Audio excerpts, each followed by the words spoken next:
सर्वसामान्यांच्या हक्काचा आवाज जागर जनस्थान। नवी दिल्लीतील विद्यार्थी आंदोलनाच्या ऐतिहासिक यशानंतर त्याचे तीव्र पडसाद आता महाराष्ट्रातही उमटू लागले।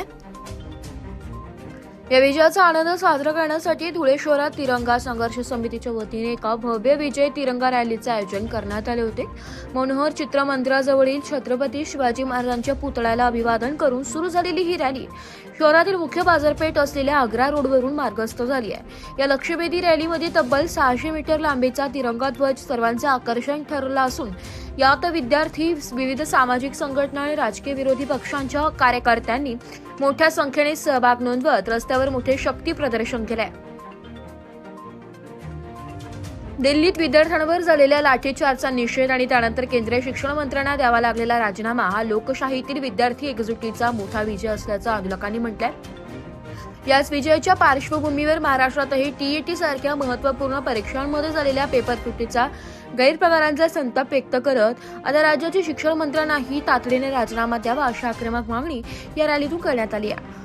हा लढा येथेच थांबणार नसून विद्यार्थ्यांच्या या वाढत्या रोषामुळे आणि राज्य सरकारला दिलेल्या थेट इशाऱ्यामुळे आता राज्याच्या शिक्षण विभाग यावर कोणती ठोस पावले उचलणार याकडे सर्व राज्याचे लक्ष लागून आहे। जागर जनस्थानसाठी रूपक बिरारी, धुळे।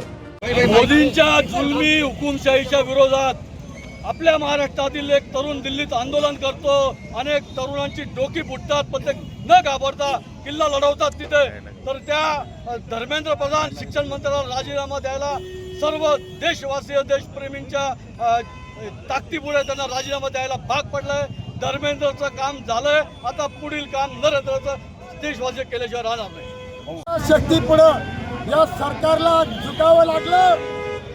प्रधान नावाचा शिक्षण मंत्रीला राजीनामा द्यावा भाग पडला, म्हणून आजची तरुण आमचा हा आदेश, आमच्या देशावर आमचं प्रेम आहे। जसं प्रधानला राजीनामा द्यावा लागला तशाच पद्धतीने महाराष्ट्राचा शिक्षण मंत्रीने पण राजीनामा द्यावा अशी आम्ही सर्व संघटनेमार्फत आणि तरुण शक्तीमार्फत आम्ही आंदोलन करू। महाराष्ट्र राज्याचा दादा भुसे नावाचा जो शिक्षण मंत्री होऊन गेला, शिक्षण मंत्री आहे, त्यांनी त्वरित राजीनामा द्यावा, अन्यथा आम्ही जन आंदोलन केल्याशिवाय राहणार नाही। जय हिंद, जय महाराष्ट्र, जय संविधान। तर आज सर्व समविचारी जे विचारांचे लोक होते, सर्व जनता पक्ष सर्वचे एक विचारी लोक होते। आज दिल्लीमध्ये घटना झाली 20 जुलैला अमानुषपणे विद्यार्थ्यांना जो लाठीचार्ज करण्यात आला, जी दडपशाही दाखवण्यात आली, त्या विरोधात हा मोर्चा होता। आणि संविधानाने विद्यार्थ्यांना जर पीसफुल प्रोटेस्ट करण्याचा जर अधिकार दिलेला आहे, कोणी हत्यार घेऊन वगैरे काही आलेलं नव्हतं, तो एक पीसफुल प्रोटेस्ट होता।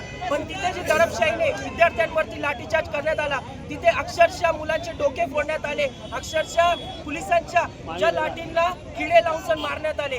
पोलिसांना अधिकार आहे की तुम्ही लाठीचार्ज मध्ये कमरेच्या खाली, गुडघ्याच्या खाली मारू शकता। मुलांचे डोके फोडण्यात आले, हे कुठ प्रकारचा प्रकार घडत आहे।